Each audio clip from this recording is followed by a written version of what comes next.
आपने इन 5 चीज़ों पर ध्यान दे लेना तो भाई आप स्कूल लाइफ के बाद भी काफ़ी अच्छा ग्रो कर जाएंगे। और तो आज इस वीडियो में हम बात करेंगे स्कूलिंग लाइफ के ऊपर, एक विद्यार्थी का जीवन उसके स्कूल के दौरान कैसा चलता है और क्या क्या उसको प्रॉब्लम्स फेस करनी पड़ती है।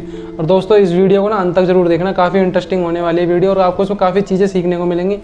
और मैं वो चीज़ें बताऊँगा जो एक स्टूडेंट रियल में वो चीज़ें फेस करता है, प्रॉब्लम्स फेस करता है। तो दोस्तों चलो इस वीडियो को स्टार्ट करते हैं। सबसे पहली प्रॉब्लम आती है दोस्तों नंबर्स, एकेडमिक जिसे बोलते हैं एकेडमिक नंबर्स।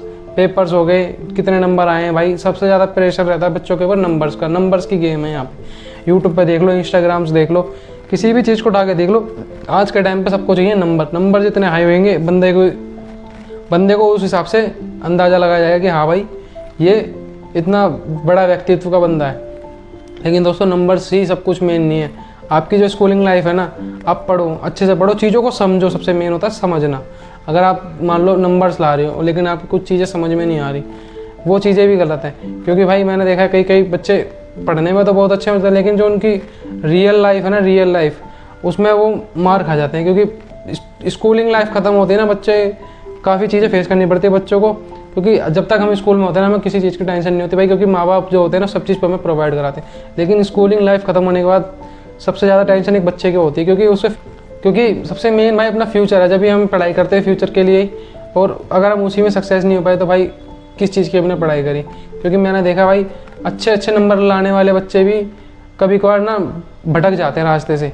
उनको ये नहीं रहता कि मतलब यार हमें अब आगे क्या करना है। क्योंकि 12वीं तक तो उन्होंने अच्छे कर ली, साइंस आर्ट्स ले लिया या फिर कुछ भी ले लिया, लेकिन उसके बाद वो एकदम से ही ऐसा लगता है कि उनको यार अब हार्ड पढ़ाई हो जाती है, या फिर कहते हैं कि इन्वायरमेंट चेंज हो जाता है, जिस वजह से वो बच्चे भटक जाते हैं दोस्तों। और सेकंड नंबर पे आता है अपना फाइनेंशियल।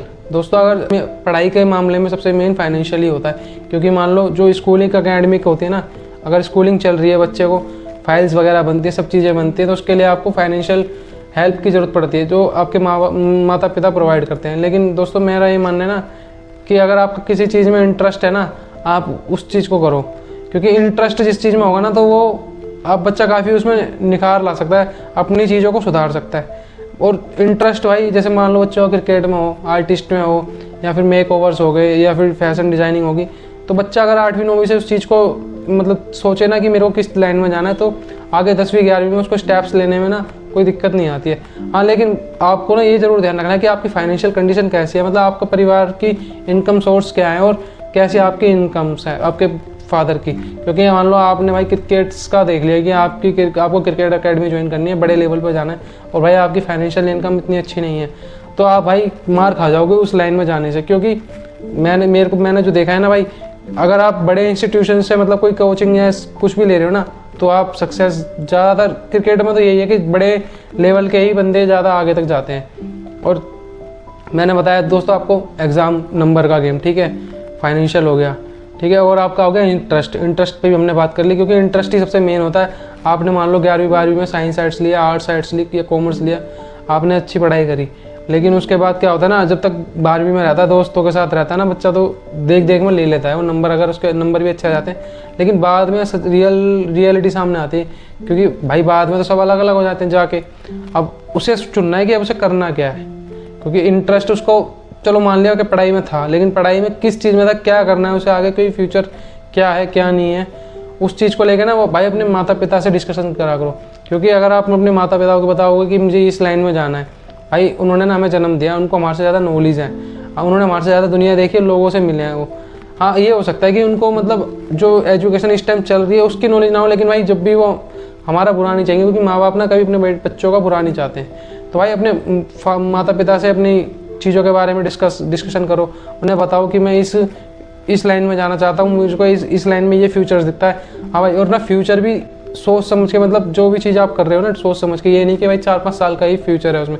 मतलब कुछ चीज़ें होती है ना, जैसे ट्रेंड चलता है किसी चीज़ों का, क्या भी भाई एकदम से बूम करी चीज़ और एकदम से ही गायब हो गई, भाई उन चीज़ों के पीछे कभी मत भागना। लॉन्ग टर्म के लिए देखना, जो भी देखो ना कि लॉन्ग टर्म वे में कितना आपको रिटर्न देने वाली है। कहते नहीं स्टॉक मार्केट में कि भाई कितना रिटर्न देगी, भाई जो बंदा अपना वर्क करता है ना फाइनेंशियल, मतलब कैसे भी जो भी आप चीज़ें चुनोगे ना, ये देख के जरूर चुनना कि आपको लॉन्ग टर्म में इससे क्या बेनिफिट्स होगा, आपका फ्यूचर क्या होने वाला है लॉन्ग टर्म के लिए। ये नहीं कि भाई अगर होड़ा होड़ी में देख देख में ना कि किसी के साथ ये कर लिया या फिर कुछ भी काम कर लिया आपने, वो भाई चीज़ें गलत हैं। और क्योंकि यार हम जो मिडिल क्लास के लोग होते हैं ना, फाइनेंशियली थोड़े कमज़ोर होते हैं, क्योंकि मैंने अक्सर देखा है कि जो चीज़ों में इंटरेस्ट होता है ना, बच्चे उसी इंटरेस्ट को पूरा करने के लिए ना भाई 12वीं पास करके काम पे लग जाते हैं कि यार मेरा इस चीज़ में इंटरेस्ट है तो मैं इसको पूरा करूँगा। भाई कई बच्चे होते हैं जो पूरा कर भी लेते हैं, लेकिन मोस्टली बच्चे ना उस दौड़ में ना भाई पीछे ही रह जाते हैं। वो अपने जो इनकम कर रहे होते हैं ना, जो जॉब वगैरह कर रहे होते हैं, पार्ट टाइम ले लो, कुछ भी ले लो, तो भाई वो उसी में रह जाते हैं अटके। क्योंकि भाई उन्हें एक इनकम दिखती है, इनकम आने लग गई है ना उनकी, जो उन्हें दिखती है कि हाँ भाई अब इनकम आ रही है, तो वो सोचता है यार कि मैं इसी को बढ़ाऊँगा, उसमें कहाँ 4-5 साल दूंगा, इससे बड़े मैं इसमें 4-5 साल दूंगा तो आगे जाके उसका फ्यूचर भी राइट होने वाला है। तो वो चीज़ें भी सही हैं, लेकिन मैं आपसे यही कहूँगा, फिर से यही कहूँगा कि भाई लॉन्ग टर्म का सोचो। ये नहीं कि शॉर्ट टर्म में आज आपको 15,000 में मिल रहे हैं कहीं पे, या फिर 20,000, कुछ भी मिल रहे हो, लेकिन आप उस चीज़ को देखो कि भाई अगर मैं यहाँ पे इतने टाइम तक हूँ और इस टाइम तक आगे और चलूँगा तो मेरी क्या ग्रोथ हुई और क्या ग्रोथ होने वाली है, और क्या ग्रोथ मेरी, क्या चीज़ें मुझसे दूर हो जाएंगी। ये चीज़ें ना भाई डायरी में लिख के नोट करके जब ज़रूर देखो, क्योंकि अगर आप ऐसे करोगे ना, आप करके भी देखना भाई कि आपने अभी तक मतलब आप जिस भी फील्ड में इस फील्ड में क्या अचीव करा और आने वाले टाइम में 4 से 5 साल में क्या अचीव कर सकते हो, और आपसे ये चीज़ें मतलब इसी फील्ड में आपसे क्या क्या चीज़ें अलग होने वाली, मतलब आपसे छिनने वाली हैं जाने अनजाने में। क्योंकि भाई जानबूझ के तो कोई ये नहीं सोचेगा कि मेरे को इसमें नुकसान हो, ठीक है ना, जाने अनजाने में ही होता है जो भी चीज़ें होती हैं। दोस्तों हमने इस वीडियो में कई टॉपिकों के बारे में बात करी। सबसे पहला टॉपिक हो गया अपना नंबर्स गेम, मतलब एग्जाम एकेडमिक, जो लोगों के ऊपर प्रेशर रहता है, बच्चों के ऊपर प्रेशर रहता है एकेडमिक्स का, नंबर्स का। सेकंड आता है अपना दोस्तों फाइनेंशियली, क्योंकि मिडिल क्लास के लोग जो होते हैं मोस्टली फाइनेंशियली थोड़े कमज़ोर होते हैं, इसलिए उन्हें मिडिल क्लास कहा जाता है। और फाइनेंशियली ना अच्छे ना होने की वजह से उन्हें एकेडमिक्स फ़ीस होती हैं, कई चीज़ें होती हैं, इंस्टीट्यूशंस फ़ीस हो गई, और आप जैसे मैंने बोला इंटरेस्ट, जिस चीज़ में उनका इंटरेस्ट होता है वो चीज़ें ज्वाइन नहीं कर पाते हैं। दोस्तों सबसे पहला आ गया अपना नंबर्स का गेम, ठीक है, फाइनेंशियल हो गया, फिर इंटरेस्ट हो गया, फिर आपके हो गए माता पिता, और भाई एंड में हो गया आपका लॉन्ग टर्म व्यू।